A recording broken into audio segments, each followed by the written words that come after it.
Bom, boa tarde a todos. Primeiro queria agradecer ao convite, a todos que deram essa oportunidade para a gente estar aqui nessa casa tão importante para a nossa agricultura, e é uma honra estar falando aqui com vocês. A Ana Meyers teve que sair um pouco, mas ela me convidou para falar sobre esse assunto, né, desenvolvimento de tecnologias para a nutrição de plantas, né, e é um tema muito vasto, né, então eu procurei simplificar um pouco pelas atividades que eu faço no dia a dia, né, dentro da Complant e como agricultor também, né? Eu sou agricultor, né, e consegui ao longo da vida me tornar agricultor, e aí essa é mais fácil a gente falar da experiência nossa, né, como fisiologista, como agricultor, e vendo tudo que está acontecendo dentro da nutrição de plantas, o que me rodeia, né? E assim a gente tentar traçar um rumo perante ao que para essa palestra. A Complant, ela foi fundada já lá em 2005, né? Com essa turma aí, né? Eu era aluno de doutorado e nós montamos precisamos, quando vocês se aposentarem, cheguei com o Dr. Mondino, Dr. Pedro, a gente precisa criar uma empresa que faça a nutrição de plantas e atenda as empresas, atenda os agricultores de uma maneira profissional, focando produtividade, melhorar toda a questão de nutrição e produtividade das lavouras, né? E isso, estamos juntos até hoje. É um prazer enorme estar com essa turma, veio lá da Secretaria do Instituto Agronômico. Eu fui concursado do Instituto, mas depois a Complant já estava andando, né? Falei assim, eu vou seguir com essa turma num caminho que eu já tinha traçado em nível de consultoria, né? Então a Complant está lá, está em Campinas, para servir a todos vocês e a gente tentar desenvolver um pouco mais essa agricultura. O papel da nutrição de plantas é justamente isso, né? Identificar elementos essenciais, praticamente a gente acha que todos já foram identificados, o último foi o níquel, né? Há um pouco tempo, no final dos anos 80, aí foi identificado o níquel. Compreender os mecanismos de absorção e assimilação, como esses nutrientes entram nos tecidos, como que eles chegam desenvolvem as suas atividades fisiológicas, diagnosticar deficiências e toxicidades, e utilizar o manejo da adubação e fertilidade do solo. Então, a nutrição está envolvida em muitos processos e que envolvem desde tecnologias, mas também o conhecimento básico da fisiologia de plantas, né? E daí todos os elementos, a gente trata principalmente desse rol de elementos minerais essenciais, que sem esses elementos essenciais a planta não consegue se desenvolver completamente, né? Ela não consegue se reproduzir, e isso são muitos nutrientes, e a fonte disso está no solo, nos fertilizantes que a gente fornece às plantas, né? Existem vários elementos benéficos que estão ligados. Hoje a gente começa a observar muitas relações de defesa das plantas, as relações com os micro-organismos.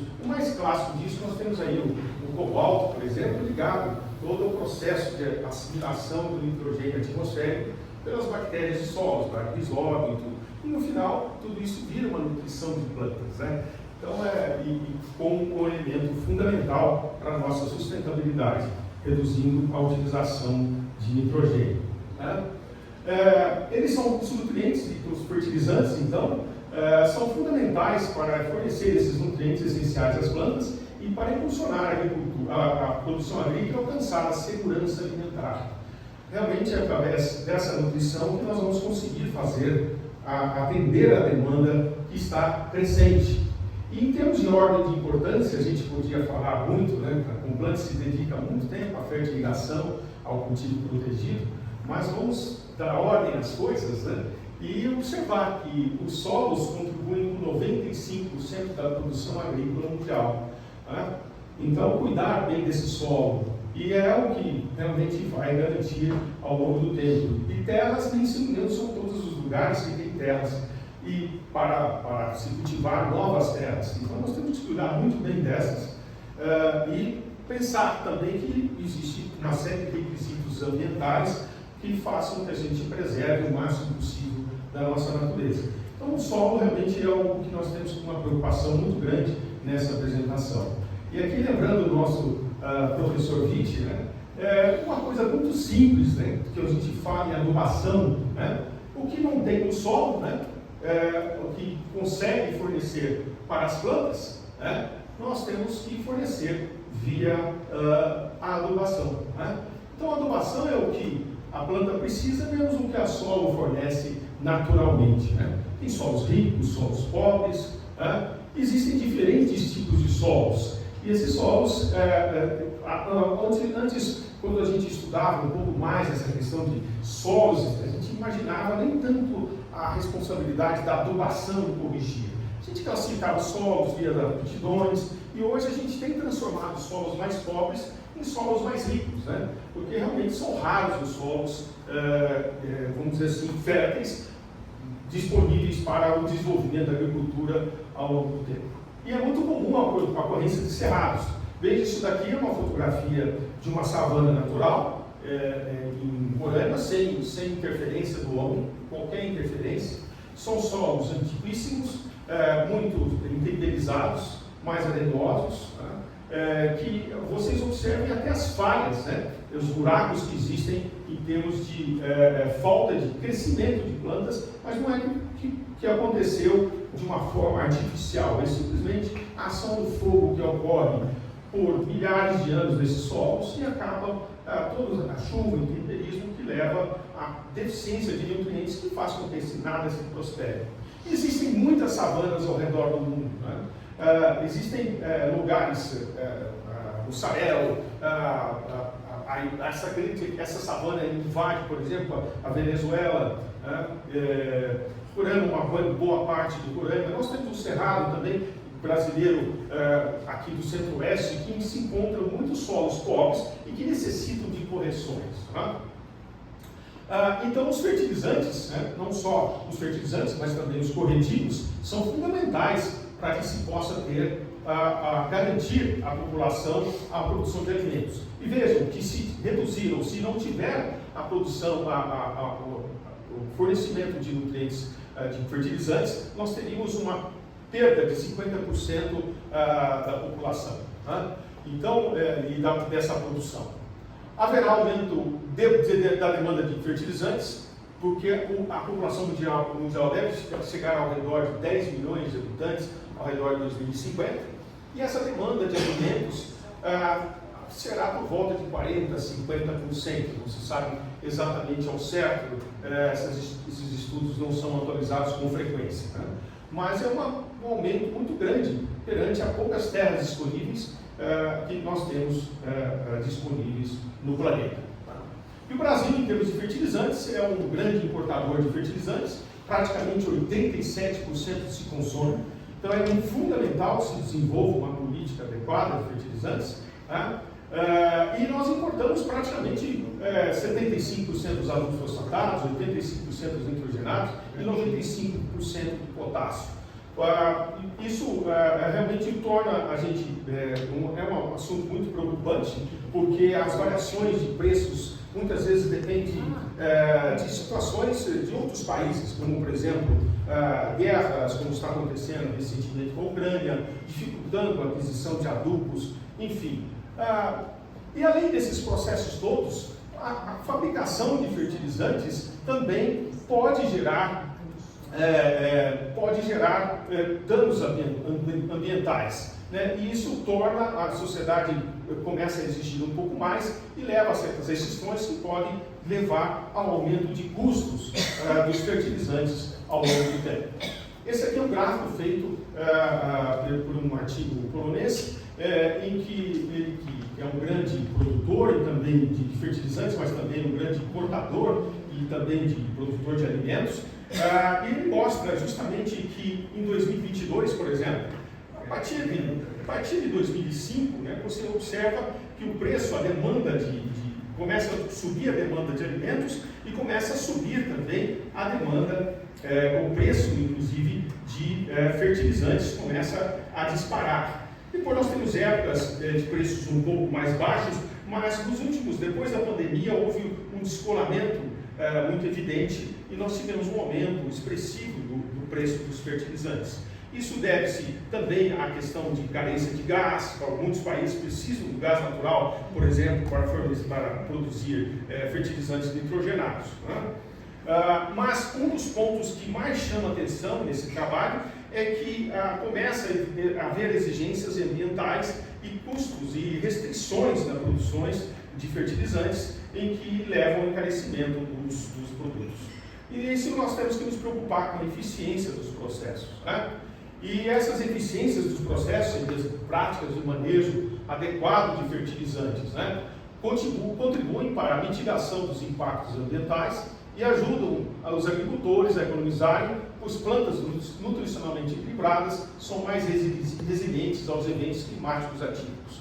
Nós estamos observando, realmente isso é claro nos últimos anos, muitas alterações, e elas podem ser de uma forma natural ou provocada pela atividade do homem na natureza. Há muitas controvérsias sobre isso, nesse aspecto, mas no geral, quando você tem plantas bem nutridas, mesmo que ocorra uma seca um pouco mais prolongada, as plantas bem nutridas podem suportar, dependendo da espécie, dependendo se ela é perene ou não, se ela estiver bem nutrida, ela consegue suprir ou ter uma resistência um pouco maior e o prejuízo do produtor não ser tão alto assim.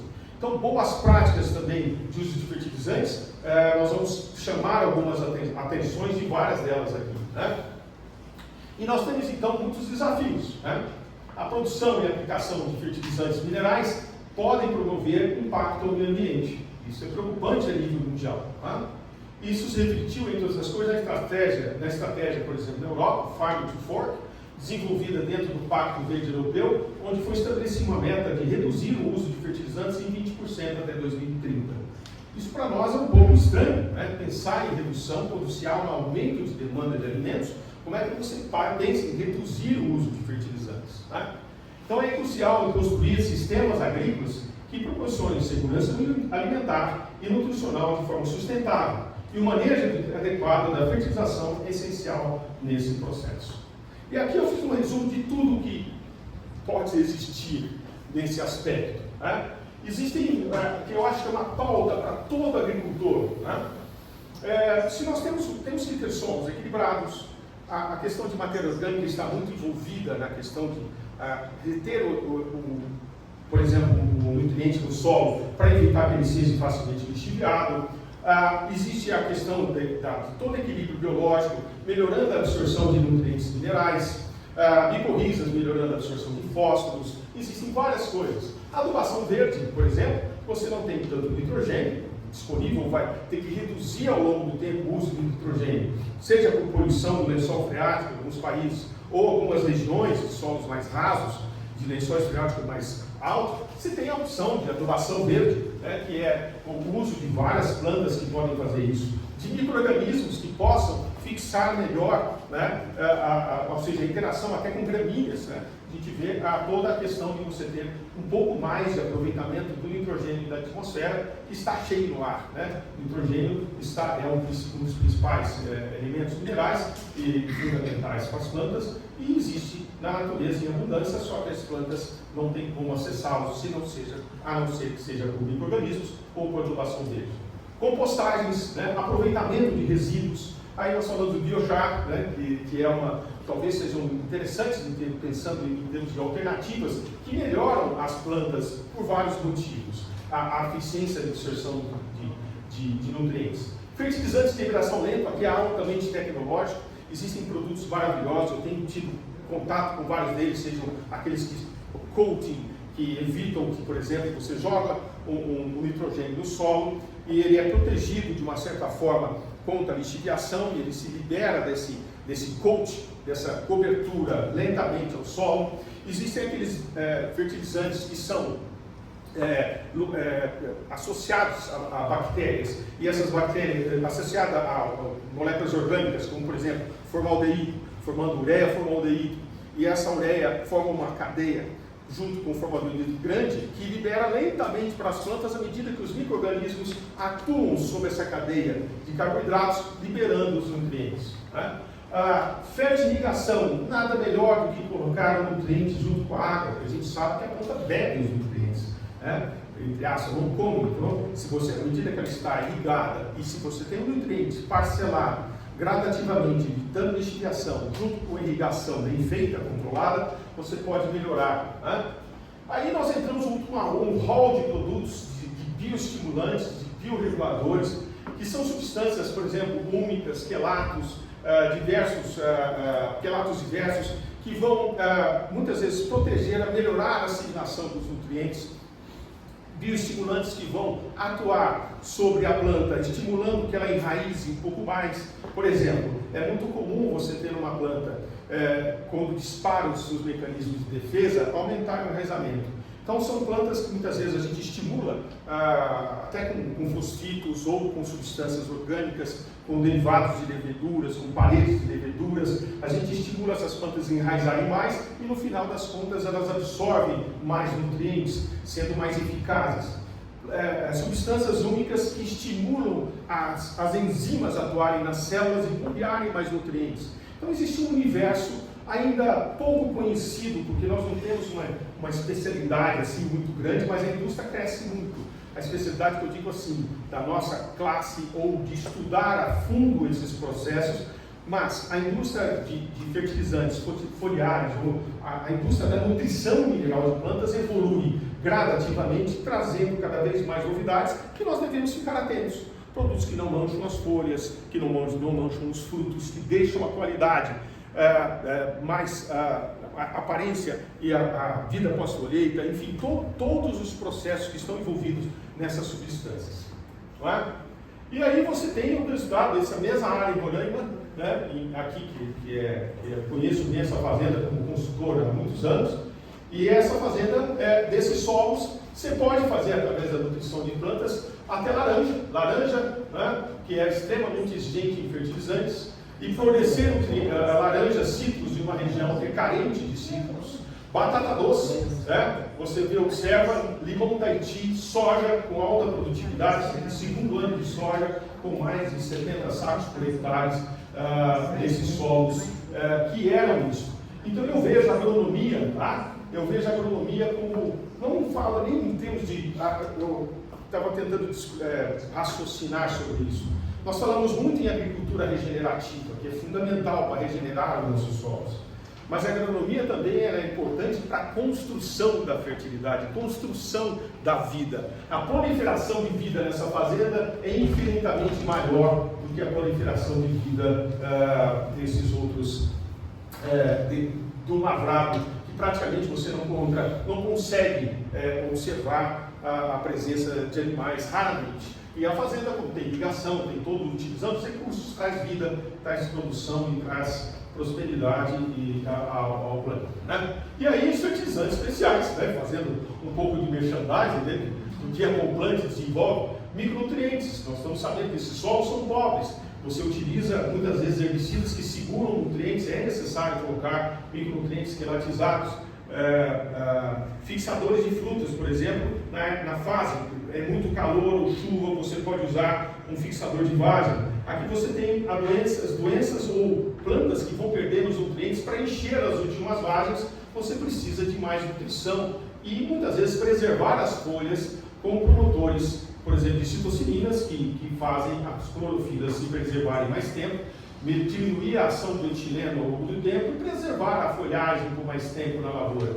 E ações simples ou que bem pensadas em termos de fisiologia, você consegue levar nutrição, consegue ter uma produtividade muito bem sustentável em regiões carentes, vamos dizer, de solos mais pobres, mas que tem a população ávida por atividades econômicas e por seu próprio desenvolvimento. Tá?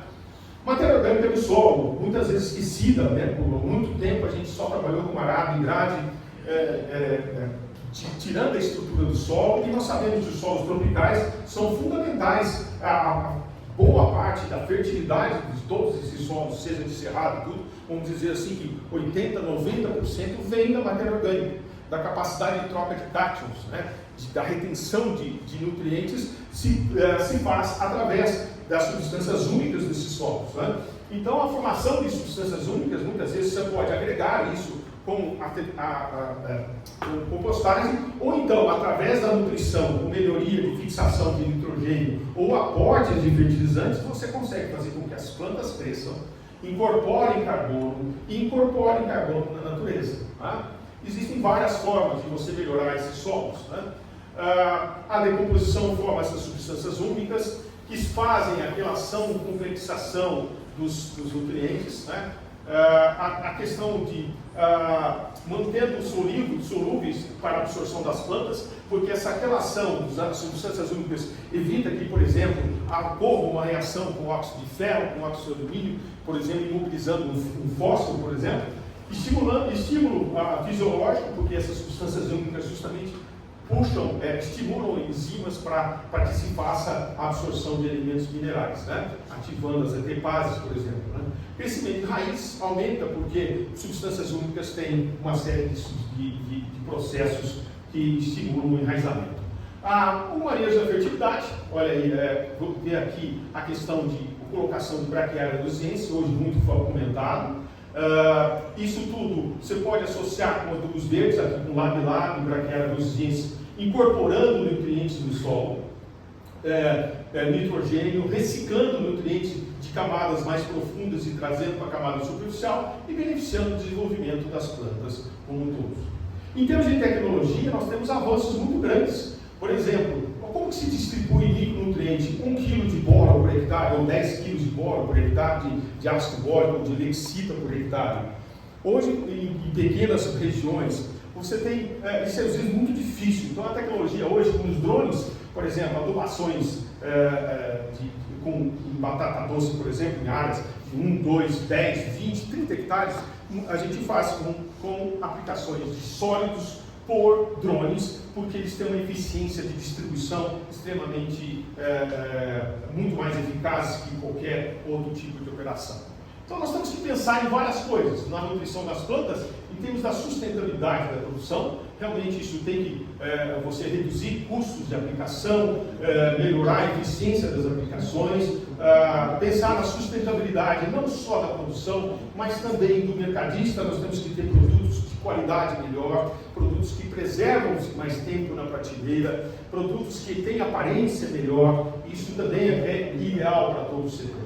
A saúde dos consumidores, isso é chave. Ninguém quer tanto plantas mais bem nutridas, elas podem ser mais tolerantes a micro-organismos, reduzir a questão de agrotóxicos, pensar de uma forma geral, né, na saúde dos consumidores também, por exemplo, evitando excesso de nitrogênio, excesso de nitrato, né, excesso de adubação, que pode levar ao processo, e isso, quando a gente fala em excesso de nutrientes, muitas vezes pode ter processo de salinização, de poluição de lençol freático, então a saúde do planeta está envolvida no processo. E aí nós devemos pensar em como fazer isso, né? A nutrição mineral desenvolveu os princípios dos 4 R's, né? Ou colocar o right source, right time, right rate, right place, que seria a fonte correta de fertilizante, qual nutriente que você vai utilizar, qual fertilizante, se é acidificante do solo, se não é, se o seu solo é pH mais baixo, você vai usar formas amoniacais ou formas nítricas, por exemplo, que, ao contrário, formas nítricas não acidificam o solo. Momentos adequados de aplicação, olha, a planta está demandando nutriente ou não, quantidade necessária e calculada em função dessa demanda, do que existe no solo, o que existe na planta e o que ela vai demandar para exportar, para levar aos frutos, e o local correto, que é onde colocar esse fertilizante, onde está a raiz da planta, isso é um dos pontos fundamentais. E há uma dinâmica propriamente de todos os nutrientes. A absorção de nutrientes que está na solução, como disse, a planta bebe, né? Então, em rosa ali, quer dizer assim, que a solução está pronta para a planta beber. Mas esse nutriente pode interagir com a matéria orgânica e micro-organismos, tendo o processo de relação, né? De evitar que se perca esse lixivi, né? que ele possa realmente e evitar que, por exemplo, ele seja absorvido por argilas ou por óxidos, ficando indisponível para as plantas. Né? E isso e todos esses processos da solução também pode haver lixiviação. Né? Então você tem várias perdas provocadas por erosão, né, que é um dos problemas que eu vou chamar a atenção graves, por lixiviação em profundidade, ou seja, ou se usa de uma forma muito concentrada e muitas vezes um período extremamente chuvoso, permitindo que a lixiviação ocorra. Volatilização, utilização, por exemplo, de ureia em condições inadequadas ou sem incorporação, fazendo com que o nitrogênio se perca. Né?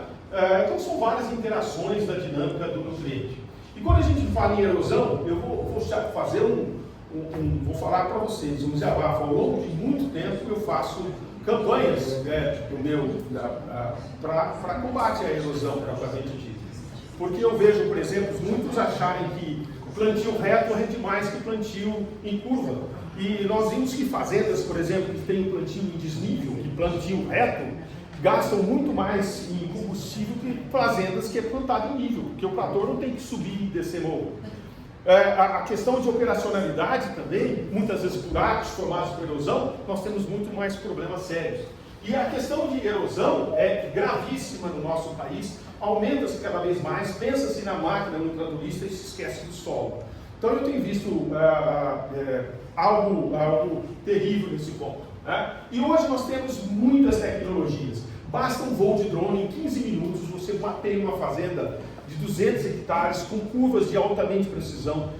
Tem programas que dizem para onde que a água vai, onde que vai, qual o local de risco, onde você deve colocar a curva. Existem programas imensos e muito úteis para você construir algo fantástico. Aqui, por exemplo, muita gente pensa que aqui deve se plantar reto, né?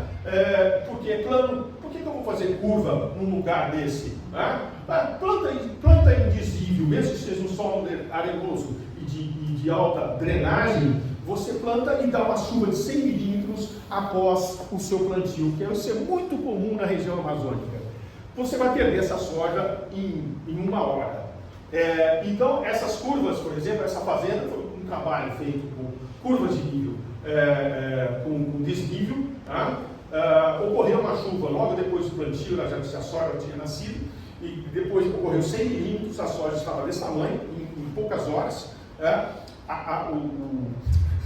As raízes grudaram no chão, assim, parecia um gato, a soja parecia um gato grudado no chão,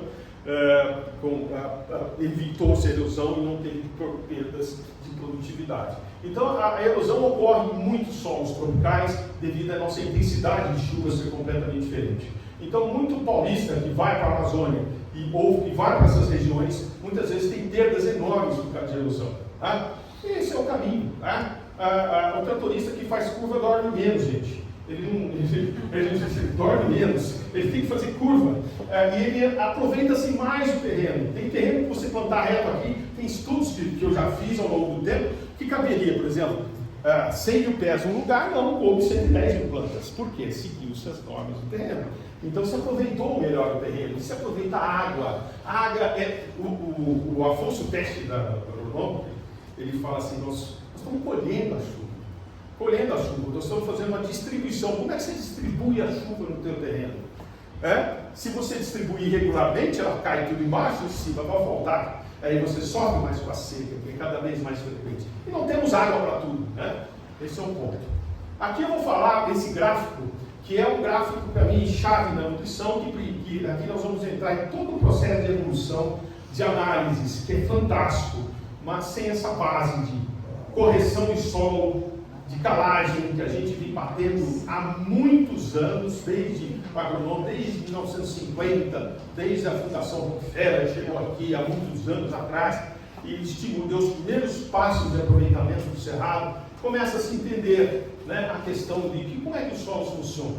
Veja aqui, quando você tem um pH ácido, né, para baixo de 6, olha essa curva vermelha, como tem alumínio. Alumínio é tóxico para as plantas, inibe o crescimento das raízes. Né? Então aqui a questão do gesso, a questão da calagem, corrigir o pH é fundamental. O gesso não corrige o pH, né? O gesso simplesmente tenta neutralizar o alumínio em profundidade. Então é um processo de construção da fertilidade ao longo do tempo. Se você aumenta muito o pH, há uma redução muito grave desses metais, né? De cargas positivas, ferro, manganês, cobre, zinco. Então você começa a ter problema de micronutrientes. E é tão barato micronutrientes. você utiliza aí 100, 200 reais por hectare, você faz uma bela um aporte de micronutrientes, mas isso aqui é importante, análise do solo, para saber aonde você vai. E as ferramentas principais, que são a calagem, enfim, a adubação. E se faz com análise, como está meu solo, como eu vou construir minha fertilidade para que eu tenha um nível bom. Olha aí, Malavolta, né? Nosso, vamos falar assim, nosso mestre, né, que está no céu cuidando das plantas lá. Mas olha aqui que vocês apontaram, que o Instituto Agronômico fala, há um déficit um déficit anual de cerca de 8 milhões de análises de solo. Tem muito lugar na Amazônia que você nunca vai conseguir um laboratório para fazer análise do solo. Tem que mandar para Campinas, Avião e boa, né? Não tem como você ter isso. 8 milhões de solos de análise. O pessoal não sabe o que tem no solo, não sabe o pH. E em lugares que chove muito solo arenoso, você tem que fazer 2 análises por ano do solo. Não existe como você manter as suas pomares, as suas lavouras, de um ano para outro. Esse ano não vou fazer análise. Solo arenoso na Alemanha que chove 100 milímetros, sobe 2.000, 2.500 milímetros concentrados, vocês não conseguem fazer a boa fertilidade do solo, a boa produção, se não fizerem 2 análises por ano. Tá? Então, aqui não faz nenhum. 8 milhões de análises por ano faltam. Isso é muito grave. Né? E aí nós temos que a questão, quanto de nutrientes que eu vou jogar? Depende do que você tem no solo. Né? Se você tem baixa fertilidade, o teor de nutrientes do solo está médio, às vezes eu não preciso adubar. Num ano de crise, pô, meu solo está com 2,5 milímetros de carga de potássio. Soja está nesse preço, eu vou jogar potássio? Não, cara. Passa essa crise, usa a reserva do solo. Isso eu já fiz muitas vezes em crises. Utilizar o que o solo tem, não cai um grão a menos do solo. Não cai um grão a menos da sua soja. Né? Então esses processos são fundamentais dentro do conhecimento. Olha aí, ó, produtividade e fósforo. Hoje a gente está melhorando, aumentando a produtividade, aumentou um pouquinho isso aqui. Curva de calibração, que são anos de pesquisa feita pelas instituições, para mostrar, ó, seu solo tem 20 ppm. Você pega os livros mais antigos do Shine Lopes, de todo mundo, de Lavras, enfim, vários. Ó, o solo está com 20 ppm de fósforo. Gente, você não pode jogar fósforo esse ano, não jogue. Não vai cair sua produtividade. Ou joga ano que vem, na hora que a commodity subir de preço, na hora que eu precisar. Então, esse processo, eu vou trabalhar só com nitrogênio? Sim. Ou, mas é soja? Para que eu preciso de nitrogênio? Então, às vezes, você produz sem adubo com análise de solo.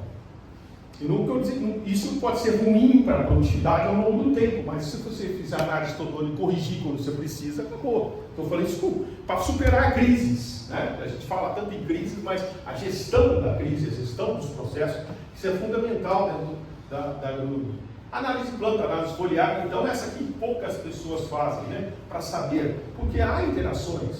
Muitas vezes esse solo não está disponibilizando fósforo, porque muitas vezes o pH subiu demais, ou são solos diferentes, né, as relações entre os nutrientes, né, existem os balanços nutricionais, o DRIS, existem vários métodos que se faz para se fazer isso. Né? Então existem níveis críticos, faixas críticas, de crescimento, onde você tem a melhor produtividade. Depende da concentração do nutriente na planta, você tem a máxima produtividade. Citros, por exemplo, manga chegou ali um determinado nível de nitrogênio na folha, não vai aumentar mais a produtividade. Então, por que sobrecarregar as suas plantas disso? Falando em solo, aí a gente começa a entrar em outro universo, porque nós estamos falando de análise de solo, estamos falando de análise de solo de 0 a 20. Análises superficiais, são simples. Põe um tratorzinho para fazer isso lá para você. Existem muitas ferramentas hoje. Mas veja que interessante esse processo aqui, pelo Fancelli, Dourado, Gisele. Nós somos estagiários da Fancelli. Ixi, mano.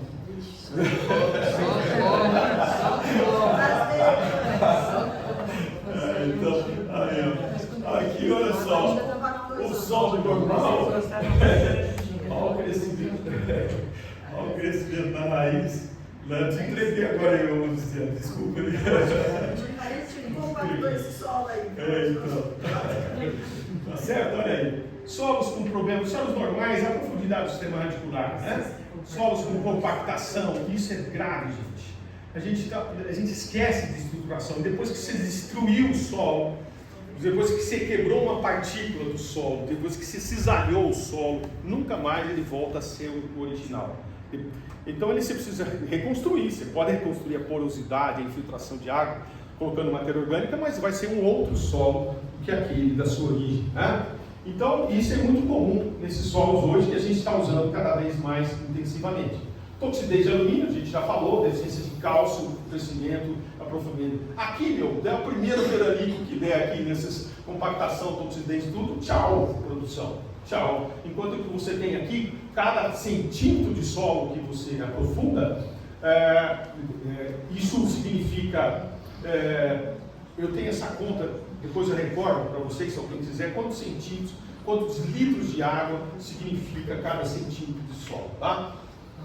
Agora, a nutrição mineral de plantas vem evoluindo de uma forma fantástica, porque existem aqueles produtores que têm altíssima produtividade e se chegou à conclusão que não é só a parte química, a parte física que está envolvida, mas parece que é a saúde do solo realmente, é a questão do equilíbrio dos micro-organismos e tudo isso. E nós já temos ferramentas fantásticas, né? Como, por exemplo, aqui com uma palestra, um artigo do Querubim e colaboradores falando sobre a questão da avaliação da saúde do solo. E essa saúde do solo depende também do equilíbrio biológico, né? Das múltiplas funções desses micro-organismos, ciclagem de água, regulação biológica, enfim, são vários processos que estão envolvidos. E aí tem uma tecnologia Embrapa, que é fantástica hoje, eu acho que é interessantíssima, é bioácido, muito ligado à soja, porque as calibrações foram feitas para a soja, né? Ou seja, mas tem algumas coisas que já se começa a estudar sobre a questão do bioácido, né? Então, o bioácido é isso aqui, você faz uma análise não só da parte química, a parte física do solo, mas você faz também, dá uma olhada na capacidade do solo em ciclar nutrientes através do índice de qualidade do solo. Esse é um termo que a gente começa, já tem um funcionário da Complant já começando no Instituto Agronômico estudar com a Adriana Parada, agora me fugiu o nome, mas trabalhando com o pessoal de índice de qualidade de solo, que é uma maneira da gente avaliar.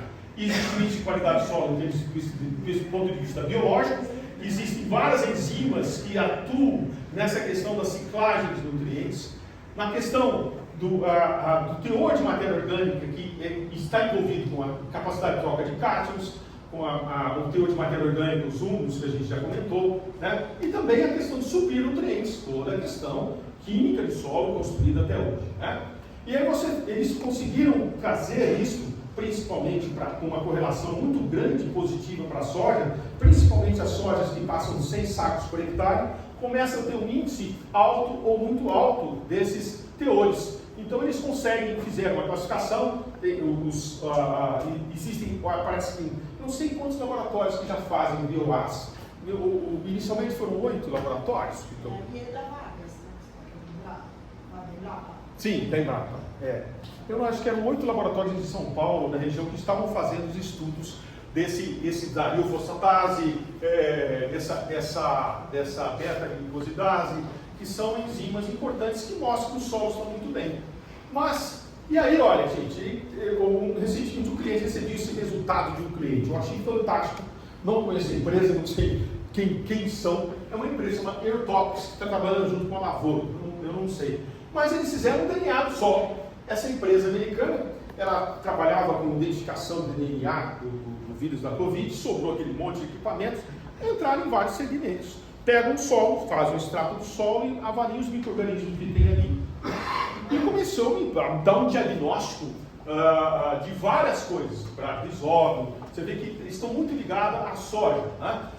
Para risóbio, questão de identificação, desidentificação.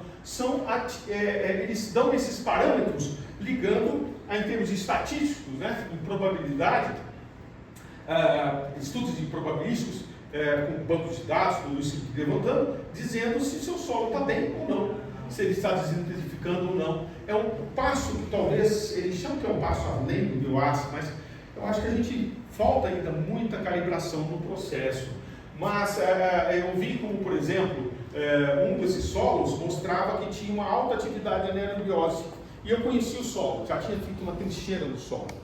Eu falei assim, bom, anaerobiose é porque tem compactação, sim, exatamente. Então, eles mostraram que determinados micro-organismos que crescem em condição anaerobiose sem oxigênio, né, você precisa ter um nível de oxigenação mínima, e que estão nos macroporos, quando você prensa o solo, ele perde os macroporos e perde ar, perdendo ar, a planta, a raiz não respira, não absorve nutrientes, porque a absorção de nutrientes depende de respiração, de atividade de energia para a planta absorver. Enfim, leva a esse processo. Então aí você tem fungos micorrízicos ligados a baixíssima quantidade de fungos micorrízicos, e tudo isso levando a um diagnóstico geral do DNA do solo. Leva a máquina e faz uma análise que te dá alguns assuntos importantes. Aí até um pouco não consegui ampliar, né? Então são várias coisas que eles relacionam com doenças do solo.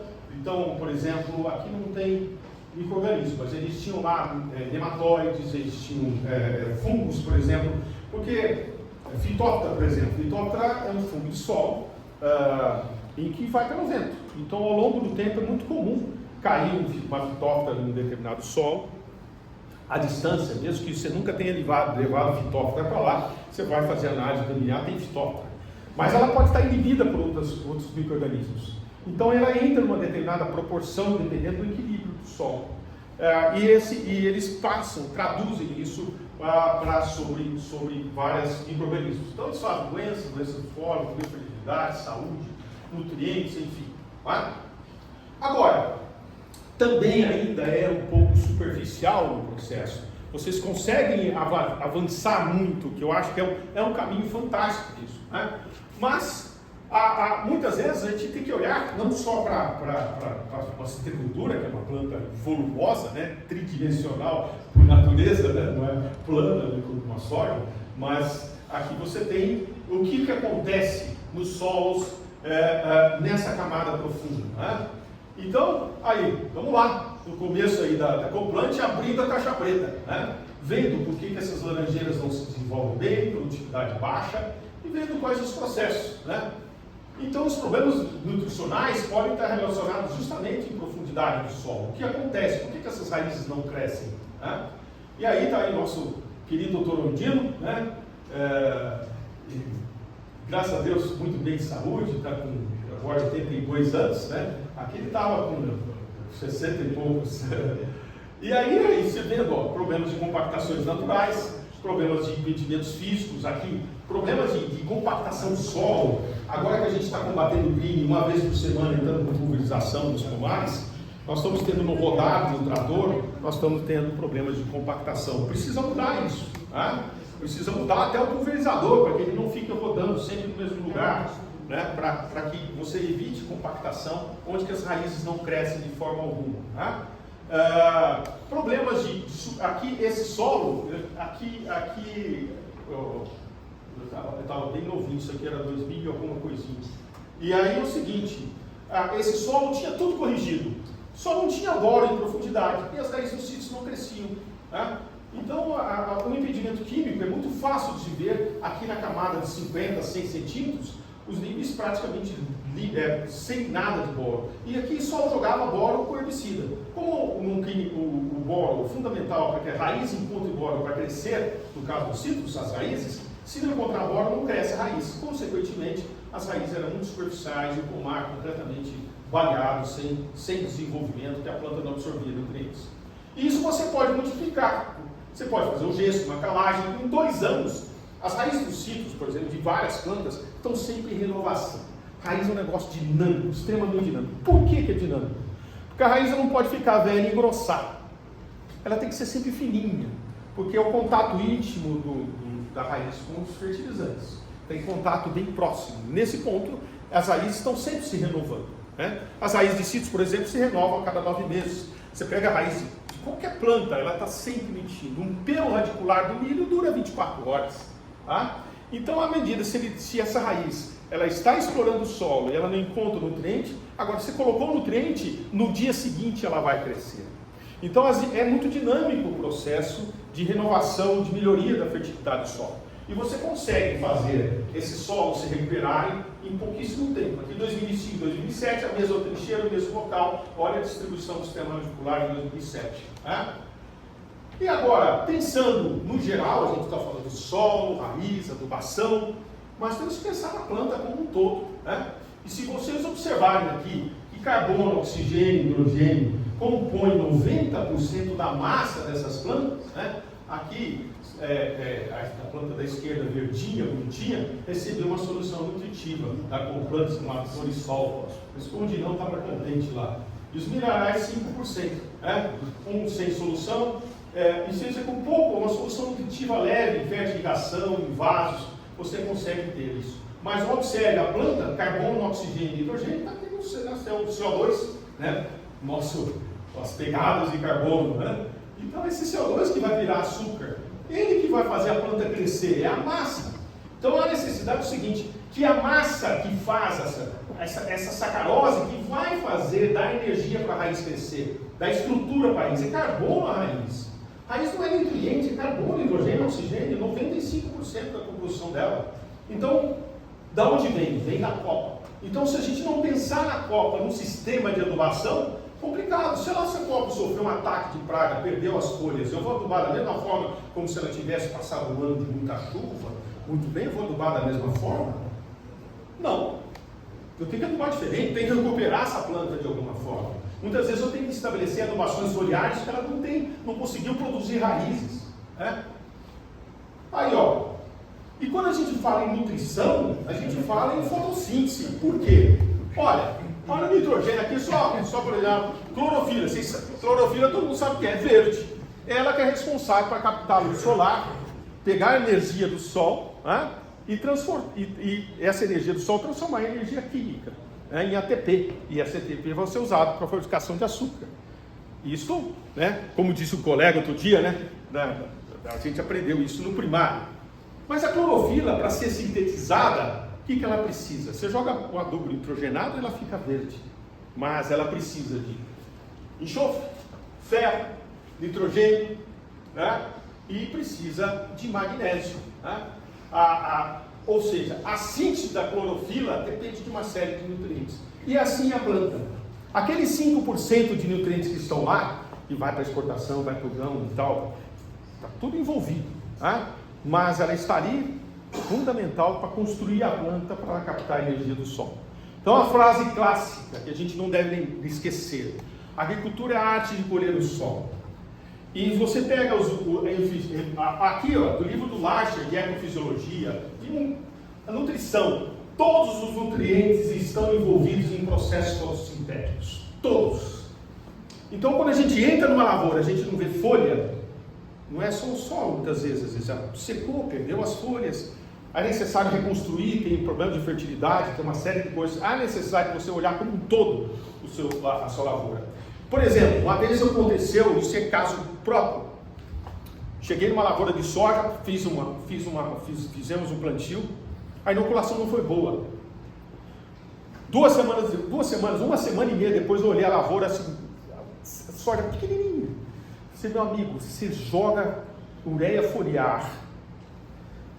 Você vai fazer 3 ou 4 aplicações de ureia foliar, senão a gente não vai colher soja esse ano. Nós vamos entrar no prejuízo, porque o prejuízo já está aí no solo. Aí você gastou para plantar, só por causa de uma inoculação mal feita. Você entra correndo com ureia foliar, senão você não tira essa soja. E foi o que aconteceu. E ainda assim a gente conseguiu produzir 45 sacas, porque não dá para pensar em outro processo. Que não seja uma boa fixação de nutrientes de biológica ao longo do tempo. Mas a gente conseguiu tirá-la do chão com uma adubação foliar rápida. Então você tem que bater o olho, não está só na raiz, está também na copa, que você tem que olhar, observar. Se tem um diagnóstico da planta, tem que pensar nisso. E pensar sempre nesse quadrinho aqui antigo, né? Nutrientes minerais, água, luz, temperatura, vão desenvolver uma área foliar, que vão fazer fotossíntese, que vão produzir carboidratos. Esses carboidratos vão ser necessários para toda a construção, inclusive de flores e frutos e sementes. Né? E parte vai alimentar os micro-organismos do solo. 20% que sai daqui de nutrientes vai alimentar o sistema radicular. E vai ser estudado e vai alimentar as micorrizas, vai alimentar os brachiosaurus, enfim, vai alimentar todo o sistema. Né? Então esse é uma chave dentro do processo que nós temos que pensar. E aí, no caso, como é que se aduba, por exemplo, eu falei da soja, um exemplo, você visitar a lavoura sempre, está observando, ou você pode olhar de satélite, a gente vai falar sobre isso, semanalmente, diariamente, de alguma forma você tem que olhar a sua plantação, ver como é que ela está, ver a questão, como é que se aduba uma planta que está sem folhas, por exemplo, ou aduba uma planta com mais folhas.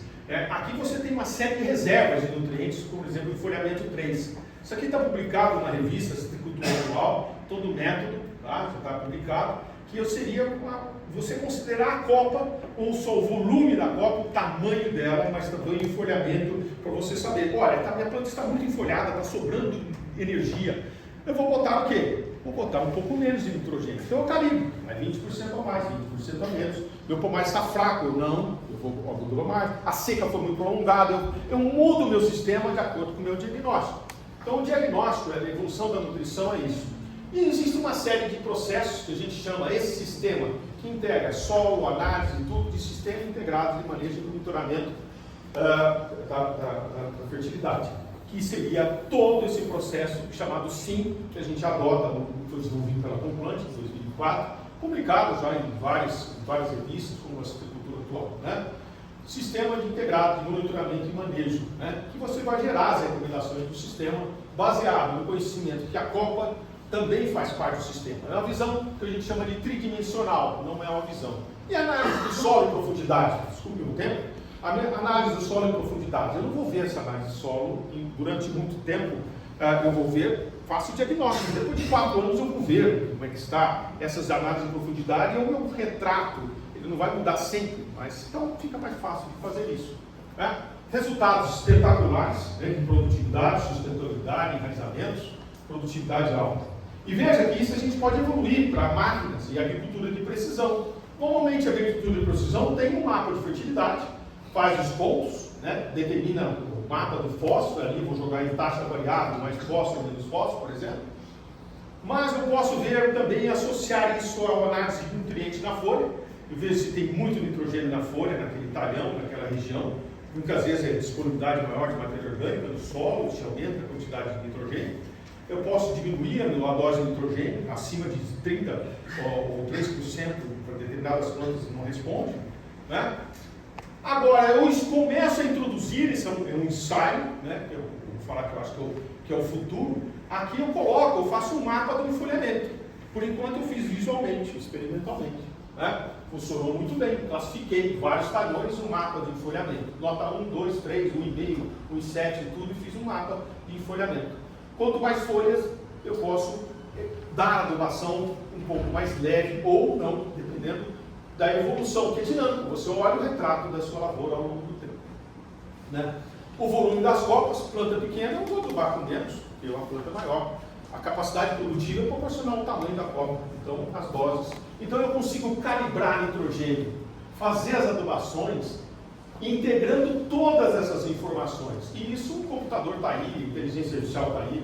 Eu acho que o mundo vai viver uma época de glória, vamos falar assim, de evolução da nutrição mineral, porque tem esses aspectos. Máquinas que fazem taxas variáveis, né, que adubam de acordo com o tamanho da planta, também existe isso. Não precisa só fazer uma nota visual, pode fazer uma nota enfim, automática, né? Você pode passar com sensores e ele joga a quantidade de fertilizante certo. E você sabe por que isso foi financiado? São marcas americanas, na época da citricultura próspera, que não tinha green, foi financiada pelo governo americano para evitar a poluição da eleição freática com nitrato. Para não adubar plantas exageradamente com nitrogênio. Eles jogavam 300 unidades de nitrogênio por hectare, 300 quilos, e isso chegava facilmente naqueles solos pantanosos e poluição do lençol freático, causando doenças em bebês e tudo mais. Né? Mapa de produtividade também é algo fundamental que a gente pode estar considerando, isso a agricultura de precisão já evoluiu muito, mas também você tem visão espacial, satélites, né? E mapas aí que você sabe por que minha plantação está mais verde, mais clara, o que acontece, e a partir daí você desenvolver sistemas. E saber o que está acontecendo. Muitas vezes está vermelho assim, tem água, ali não ligou direito, ali tem entupimento no meu sistema de irrigação. Isso eu posso ver no satélite. Né? Dependendo do dia de sol, passa a plantação, opa, lá tem falha de irrigação. Eu posso fazer isso em outro lugar, fulano, passa lá e vê o que está acontecendo, tem linha entupida de fertilização. Esse é fundamental, muitas vezes, você analisar os processos e saber se essas plantas estão tendo. E essa questão de luz, bater uma luz específica, de um espectro e tal, existe essa espectroscopia de reflectância, né?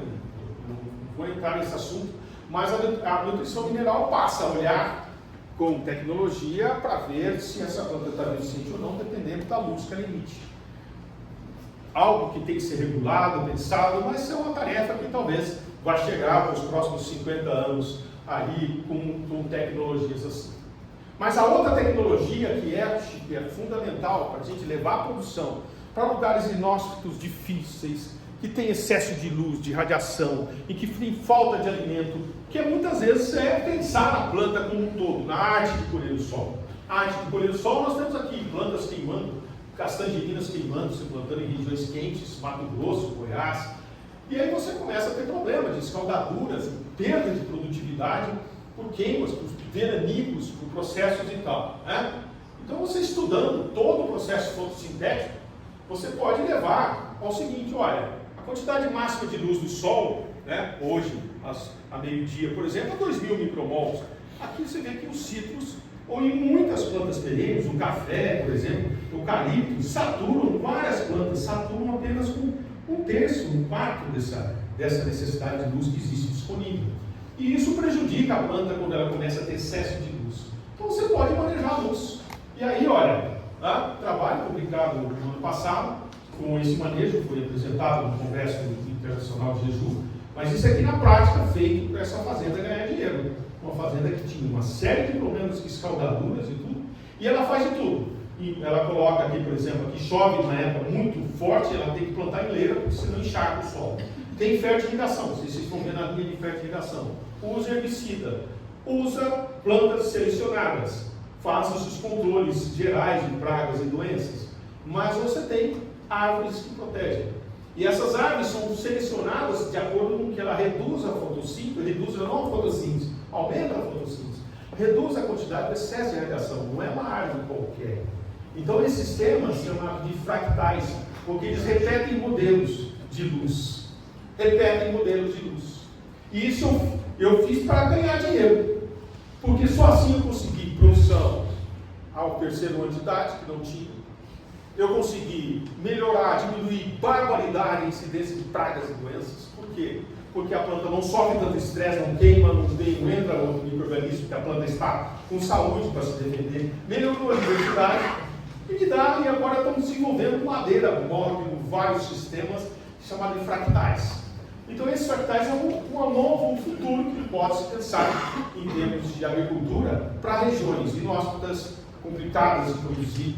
E no final, e que vale a pena economicamente, vale a pena porque nas regiões assim, os preços das mercadorias são extremamente elevados. Né?